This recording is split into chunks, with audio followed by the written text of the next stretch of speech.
और आइए अब आज के एक्सपर्ट से बात करते हैं। एलकेपी सिक्योरिटीज के रूपक दे हमारे साथ हैं। Rupak ji, very good afternoon. बाजार के लिए शुक्रवार काफी अच्छा बीत रहा है। अब तक स्ट्रॉन्ग स्ट्रेंथ के साथ बाजार की शुरुआत हुई, जो कि अभी फिलहाल सस्टेन कर रहा है। अब निफ्टी और बैंक निफ्टी, जरा यहाँ पर बताइए important range for rest of the trading session आपको क्या नजर आ रहे हैं? Good afternoon Swati. मुझे लगता है पॉजिटिव सेंटीमेंट बरकरार रहेगा और निफ्टी का सपोर्ट हो जाएगा 22,750। जब तक 22,750 के ऊपर रहेगा सेंटीमेंट पॉजिटिव रहेगा। और डेफिनेटली मुझे लगता है अपसाइड लिमिटेड है, यहाँ से मैक्सिमम मुझे लग रहा है 30,000 तक जा सकता है, लेकिन चांस उसको भी चांसेस भी कम लग रहा है। मोटा मोटी बाजार हायर एंड पे ही है, तो बाय और डिप्स करना चाहिए आप इस लेवल से। और कई से के ऊपर क्लोजिंग देता है तो शॉर्ट टर्म के लिए व्यू पॉजिटिव हो जाता है, नहीं तो एक छोटा मोटा पुलबैक आ सकता है मार्केट में।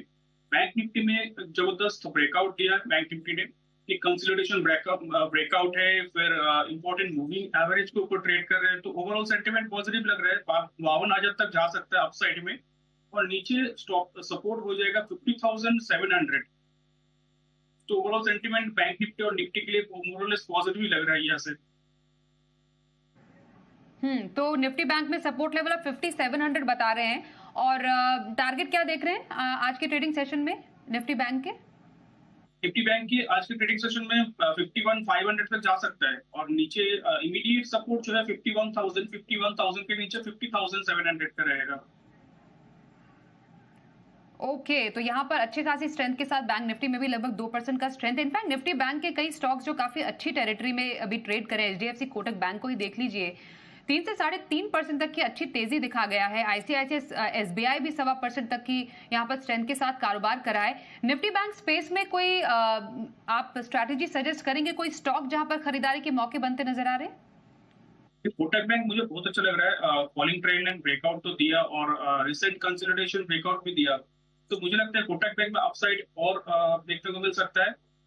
सपोर्ट है अभी 2090 का स्टॉप लॉस में लिया जा सकता है, और अपसाइड में 2159 तक जा सकता है, 2160 तक जा सकता है। हाँ, ओके। तो कोटक बैंक आपको पसंद आ रहा है इन लेवल से। 1990 का एक सपोर्ट लेवल रूपक जी बता रहे हैं, 2160 तक के एक टारगेट के लिए कोटक बैंक में खरीदारी के मौके आप तलाश सकते हैं। चमक तो मेटल शेयरों की भी आज बढ़ी हुई है। आज तो stock of the day Tata steel को भी देख ले, टॉप निफ्टी गेनर भी बना। यहाँ पर अच्छी खासी स्ट्रेंथ है, पूरे मेटल इंडेक्स में अभी अच्छी खासी स्ट्रेंथ के साथ कारोबार हो रहा है। मेटल स्पेस से कुछ पसंद आ रहा है आपको रूपक जी? जी, हिंडाल्को पसंद आ रहा है। हिंडाल्को में स्ट्रेंथ दिख रहा है। नीचे के लेवल में जो स्टॉप लॉस सॉरी कंसोलिडेशन बनाया था, वो कंसोलिडेशन का ब्रेकआउट आ गया आज, तो यहाँ से रैली कंटिन्यू हो सकता है। शॉर्ट टर्म में 630 तक जा सकता है ऊपर, और नीचे सपोर्ट हो जाएगा 597 का। ओके, तो ये देखिए हिंडाल्को में खरीदारी की सलाह। अभी तो डेज हाई पर ट्रेड कर रहा है हिंडाल्को, 7% से ऊपर तक की जबरदस्त स्ट्रेंथ, 630 तक के टारगेट और 597 के एक सपोर्ट लेवल के साथ यहाँ पर आप खरीदारी के मौके तलाश सकते हैं। कुछ दर्शकों के सवाल भी हमारे पास आए हैं, वो भी बीच बीच में हम लेते रहते हैं। सूरत से मनीष जी, इनका सवाल लेते हैं। सीमेंस पर एक नजर डाल लीजिएगा रूपक जी, 8000 शेयर है इनके, 120 की इनकी बाइंग है इस स्टॉक पर। जरा सजेस्ट करेंगे लेवल से सीमेंस पर क्या स्ट्रैटेजी बनाई है? सीमेंस शॉर्ट टर्म में रिकवरी मोड में रह सकते हैं, 3150 तक जा सकते हैं ऊपर, और अभी फिलहाल सपोर्ट दिख रहा है इसका 2500 पे। 2500 टूटा तो एक बार करेक्शन आ सकता है, और यहाँ पे है तो थोड़ा छोटा छोटा मोटा प्रॉफिट बुक कर सकते हो आप पोजीशन का, और नहीं तो टोटल पोजीशन का 2500 का स्टॉप लॉस में होल्ड कर सकते हो। अब जितनी इनकी खरीद है उस हिसाब से तो मुनाफा देखिए ना सर, कितना कमा गया है मुनाफा। तो थोड़ा सा प्रॉफिट बुक कीजिए, ऑलरेडी आपने काफी प्रॉफिट कमा लिया है। 3150 का एक आपके लिए टारगेट सही रहेगा। 2500 के स्टॉप लॉस के लिए आप बने रह सकते हैं। थोड़ी बहुत प्रॉफिट बुकिंग भी करें इन लेवल से। अगला सवाल जरूर लेते हैं। अहमदाबाद से विकास कुमार जी का सवाल हमारे पास आया है। मैनकाइंड फार्मा पर 100 शेयर हैं, खरीदे इनकी 2579 रुपए की, 2579। मैनकाइंड फार्मा कैसा लग रहा है? अच्छी स्ट्रेंथ के साथ कारोबार हो तो रहा है, थोड़ा बहुत उतार चढ़ाव जरूर दिखा है स्टॉक में आज। बताइए सर, मैनकाइंड फार्मा यहाँ से क्या व्यू? जी, मुझे लगता है 2290 का स्टॉप लॉस से होल्ड करना चाहिए। 2290 अगर नहीं टूटता है तो सेंटीमेंट पॉजिटिव रहना चाहिए। अपसाइड में 2450 2520 तक जा सकता है। तो 2250 का एक आपके लिए स्टॉप लॉस यहाँ पर रखने की मैनकाइंड फार्मा पर सलाह रही है। बने रहिए इस स्टॉक में, यही आपके लिए है राय रूपक जी की ओर से। गुजरात से लक्ष्मण जी SJVN पर सवाल पूछ रहे हैं। फिलहाल 91 पर स्टॉक ट्रेड करा है, इनकी खरीद है 105 की, तो कुछ नुकसान भी है। 1.5% से ऊपर का स्ट्रेंथ हालांकि स्टॉक में आज जरूर देखने को मिल रहा है। कैसा लगता है रूपक जी आपको ये स्टॉक, और फिलहाल इनके खरीद भाव के हिसाब से बने रहने की सलाह? जी, हालांकि स्टॉक में मोमेंटम नहीं है, मोमेंटम की कमियां है, तो 89 का स्टॉप लॉस से होल्ड करना चाहिए। बट अपसाइड में अगर 9850 के ऊपर सस्टेन करता है, 9850 तक एक पहला टारगेट होना चाहिए। 9850 के ऊपर सस्टेन करता है तो 112 तक जा सकता है। बिल्कुल, तो आप बने रहिए स्टॉक में। 89 का एक सपोर्ट लेवल रहेगा और 112 के एक फाइनल टारगेट के लिए बने रहने की आपके लिए आ रही है सलाह। अगला सवाल लेते हैं दिल्ली से उमेश शर्मा साहब का। PNB हाउसिंग 220 शेयर है, 872 की इनकी खरीद है इस स्टॉक पर। यहाँ पर जरा जान लेते हैं सर क्या व्यू बन पा रहा है? आज तो अच्छी खासी स्ट्रेंथ स्टॉक में दिख रही है। लगभग 4.5% से ऊपर की स्ट्रेंथ है PNB हाउसिंग पर। बताएंगे आप इनके लेवल से क्या स्ट्रैटेजी रखी जा सकती है? जी, डेफिनेटली होल्ड करना चाहिए। बहुत बढ़िया ब्रेकआउट दिया स्टॉक ने, पिछले 2-3 दिन पहले दिया था, लास्ट वीक दिया था इनफैक्ट। तो यहाँ से 1030 1060 तक जा सकते हैं ऊपर, और नीचे स्टॉप लॉस प्लेस करना चाहिए 939 पे। स्टॉप लॉस कितना बताया सर आपने? 939। ठीक है, तो ये रही आपके लिए PNB हाउसिंग में 939 का। ऑल राइट सर, बिल्कुल गॉट इट। 939 का आपके लिए स्टॉप लॉस बनेगा। 1060 के टारगेट के लिए PNB हाउसिंग फाइनेंस में बने रहिए।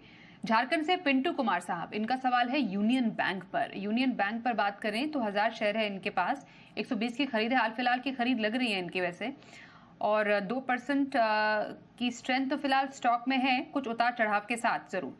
बताइए सर यूनियन बैंक कैसा लग रहा है?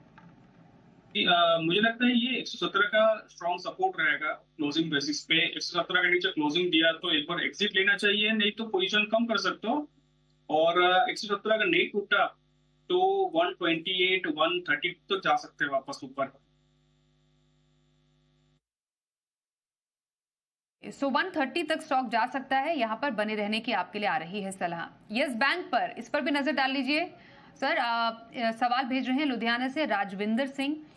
1000 शेयर है, 17 रुपए की इनकी खरीद है। जानना चाह रहे हैं यस बैंक पर फिलहाल अब इन लेवल से क्या रखी जा सकती है स्ट्रैटेजी?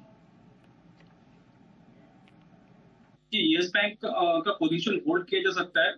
मुझे लगता है 16 रुपये का स्टॉप लॉस रखना चाहिए, और क्योंकि 16 रुपये में अच्छा खासा सपोर्ट है, तो 16 रुपये का स्टॉप लॉस रखिए। अपसाइड में ये 18 रुपये 50 पैसे का पहला टारगेट होना चाहिए। 1850 के ऊपर फर्दर रैली देखने को मिल सकता है टूवर्ड्स 20। ओके, तो 16 रुपए का आपके लिए स्टॉप लॉस रहेगा, और पहला टारगेट 18.5 रुपए का, दूसरा 20 रुपए के टारगेट के लिए यस बैंक में अभी आपके लिए होल्ड करने की आ रही है सलाह। अगला सवाल है पुणे से राजेश जैन का। ABB इंडिया इनके पास है 100 शेयर और 5000 रुपए की खरीद है। तो मुनाफा इन्होंने कमाया है अपने लिए लगभग 12,000 12,500 के मुनाफे पर बैठे हैं अभी, और स्टॉक में भी लगभग 2.25% तक की तेजी आज देखी जा सकती है। ABB इंडिया कैसा लगता है स्टॉक, क्या करे? स्टॉक बढ़िया लग रहा है कि रिकवरी, सिग्निफिकेंट रिकवरी एक्सपेक्टेड है स्टॉक में। मुझे लगता है यहाँ से 6,000 तक जा सकता है शॉर्ट टर्म में, तो होल्ड करना चाहिए। कॉस्ट पे स्टॉप लॉस डाल के होल्ड करना चाहिए, मतलब 5,000 का स्टॉप लॉस रहना चाहिए, और अपसाइड में 6,000 तक जा सकता है। आपने टारगेट स्टॉप लॉस क्या सजेस्ट किए, एक बार प्लीज रिपीट करेंगे? टारगेट रहेगा 6,000 और स्टॉप लॉस रहेगा 5,000। ओके, तो 1000 रुपए का ये इंपॉर्टेंट रेंज है। आपका सपोर्ट लेवल 5000 का है और टारगेट है 6000 का ABB स्टॉक पर। अगला सवाल है मुंबई से अमित जैन जी का, और इनका सवाल है अडानी ग्रीन पर। 500 शेयर है, 800 रुपए की खरीद है, मुनाफे पर हैं। आज स्टॉक में भी अच्छी स्ट्रेंथ है, बताइए अडानी ग्रीन इन लेवल से कैसा लग रहा है? ये अदानी ग्रीन पॉजिटिव लग रहा है इस लेवल से। अगर 850 का स्टॉप लॉस डाले तो 850 का स्टॉप लॉस डाल के हम होल्ड कर सकते हैं 1000 रुपया का 1000 रुपीज का टारगेट के लिए। तो हायर एंड पे 1000 का टारगेट रहेगा और नीचे स्टॉप लॉस रहेगा 850 का। तो 850 के एक स्टॉप लॉस और 1000 रुपए के टारगेट के लिए अडानी ग्रीन एनर्जी को होल्ड करने की आपके लिए आ रही सलाह। वैसे भी मुनाफे में है तो बने रहिए। आपकी नजर जानते हैं रूपक जी की राय। बताइए रूपक जी क्या पसंद आ रहा है आपको? तो पीएसयू स्पेस में अच्छी खासी बाइंग दिख रहा है। तो एक और रहेगा पीएसयू स्पेस से पावर ग्रिड बाई करके चलना होगा। 330 की प्राइस चल रहा है। अपसाइड में टारगेट रहेगा मेरा 320 और स्टॉप लॉस रहेगा 294। दूसरा कॉल रहेगा अपोलो टायर। अपोलो टायर ने एक कंटिन्यूअस अपवर्ड मोमेंटम दिखा रहा है, तो मुझे लगता है ये मोमेंटम बरकरार रहेगा। शॉर्ट टर्म में अपसाइड में 440 तक जा सकता है। नीचे एक स्टॉप लॉस मेंटेन करना होगा 414 का। अपोलो टायर और पावर ग्रिड में खरीदारी की सलाह आई है। पावर ग्रिड में 320 का टारगेट, 294 294 के स्टॉप लॉस के लिए कीजिए खरीदारी। अपोलो टायर भी पसंद है रूपक जी को। यहाँ पर रहेगा आपके लिए टारगेट 440 का, 440 एंड 414 यानी 414 के स्टॉप लॉस के साथ कर सकते हैं अपोलो टायर में भी खरीदारी। धन्यवाद करेंगे रूपक जी हमसे बातचीत करने के लिए इस शो में। एक ब्रेक का भी वक्त यहाँ पर हो गया है। ब्रेक के बाद भी बाजार